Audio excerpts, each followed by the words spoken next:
I'm delighted to welcome all of you to our registration occasion, and particularly to welcome the people who are going to be offering you their wisdom at the beginning. On my right, Wendy, who is a carer and is going to join me in a conversation in this introduction. Warm welcome to you, Wendy. And Cheryl Campbell, who is Senior Registrar with the Social Services Council, and who herself will be explaining her role and the work of the Council on this issue. A little after that, Pauline Homer, who is a child development worker in East Lothian, has brought a team of people who are going to help you to think about their experience, I hope that's the right way to put it, Pauline, of the issues of registration in relation to childcare, and I think those messages will be applicable to all of us in whatever sphere we're talking about. I just wanted to give, as I customarily do now, a very brief context for the morning. And that context is what is the Learning Network and what is our role.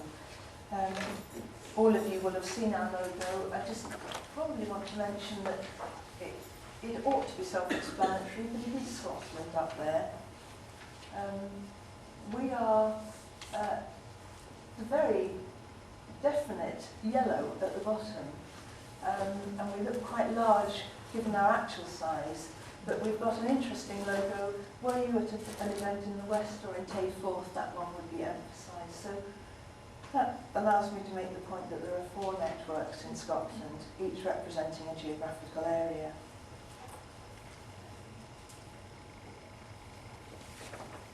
Your questions answered is the way this has been termed. We hope so much that today will be both answering questions, but first you have to articulate them. And I think many of you will come with burning questions about registration. Some of you have experienced it recently and will be able to be encouraging to others. Some will be on the brink of thinking about it and will be very eager to hear about that experience. For some, it will be a slightly more distant issue. What it is what Cheryl will be talking about in a moment. So I'm not going to try to do that, but we do know that this is an issue that is of concern to people. Today is about questions and about finding answers. For me, the issue of finding those answers has to be, what do you want to know? What do you need to know? And I do hope that in your groups later, you will have a real opportunity to take from the inputs this morning and think, right, that's triggered for me an issue I haven't thought about before. Please do use it as an opportunity to ask questions. The aims of the network.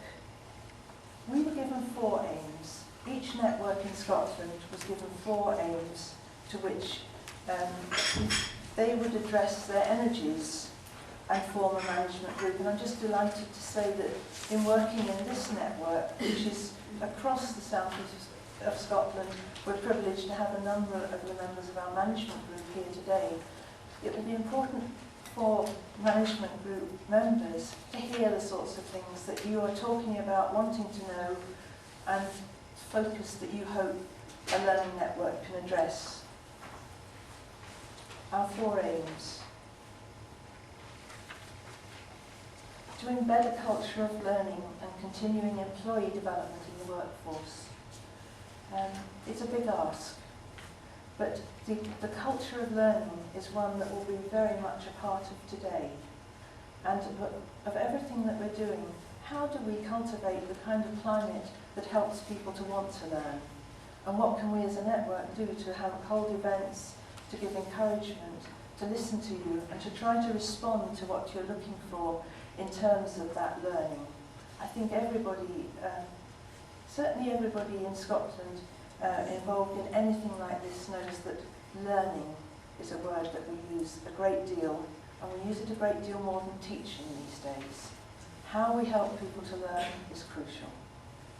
We hope this will be one opportunity. We are charged with increasing the quantity, quality and diversity of practice learning. For those of you familiar with qualifying social work, the words practice and learning together equals one thing, the nightmare of finding good, high quality practice learning placements for students. But it's not a nightmare. It mustn't be a nightmare. It must be a challenge that we meet, and it needs to be a challenge across the whole practice world.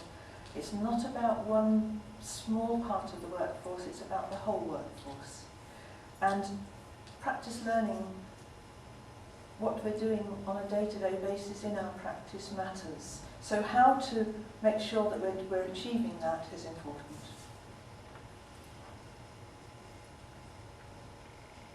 We are charged also with achieving workforce planning and development. Now, a lot of you in this room are experts in workforce development. That's the title of your role. We're here to try to support you in that, to learn from you, but also to make some of the experiences that you have able to be shared with other people. We did hold a workforce toolkit event a little while ago, and a number of you were at it.